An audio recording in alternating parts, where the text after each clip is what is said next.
বাংলাদেশ ছাত্র শিবিরের কেন্দ্রীয় সভাপতি দেলোয়ার হোসেন তাকে আজকে মতিঝিল থানা 14/2/13 মামলায় 5 দিনের রিমান্ড শেষে আজকে নিয়ে আসছে এবং মতিঝিল থানার 3টি মামলা এবং মিরপুর থানার একটি মামলায় তাকে মোট 40 দিনের রিমান্ড আবেদন করা হয়েছে। মতিঝিল থানার একটি মামলা শুনানি হয়েছে, সেখানে তাকে 10 দিনের পুলিশ রিমান্ড চেয়েছিল, 2 দিনের পুলিশ রিমান্ড মঞ্জুর হয়েছে এবং মিরপুর থানার একটি মামলায় তাকে 10 দিনের পুলিশ রিমান্ড চেয়েছিল এবং 1 দিনের পুলিশ রিমান্ড মঞ্জুর হয়েছে।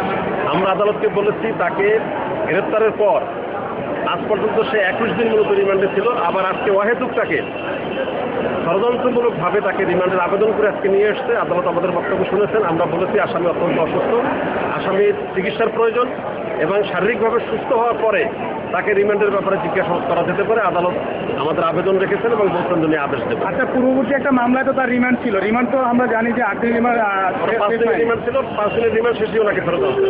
5 দিন ওনার আরো 13 দিনের রিমান্ড পেন্ডিং আছে, কিন্তু 13 দিন রিমান্ড থাকা সত্ত্বেও আজকে আবার তারা 4টি মামলায় নতুন করে তাকে রিমান্ডের আবেদন করে নিয়ে আসে। আচ্ছা, রিমান্ডে থাকা অবস্থায় 13 দিনের রিমান্ড থাকা অবস্থায় অন্য মামলায় আবার রিমান্ড দেওয়ার বিধান সম্পর্কে এটা বিধান সম্পর্কে আসলে এটা তাদের অযৌক্তিক এবং অন্যায়ভাবে তারা নিয়ে এসছে। এটা আসলে মূলত এখন আইনের কোনো শাসন নেই, এখন পুলিশি শাসন বহাল আছে। পুলিশ যেভাবে বলবে সেইভাবে আসতেছে, পুলিশ যেভাবে রিমান্ড পাবে সেভাবেই হচ্ছে।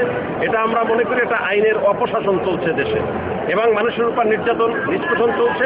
রিমান্ডের নামে আজকে অনেক কিছু চলছে। এটা আমরা কোর্টকে বলেছি, কোর্ট আমাদের বক্তব্য শুনেছেন এবং উনি আমাদের বক্তব্য নথিভুক্ত করেছেন এবং বলেছেন এ ব্যাপারে আমরা আদেশ দেবেন।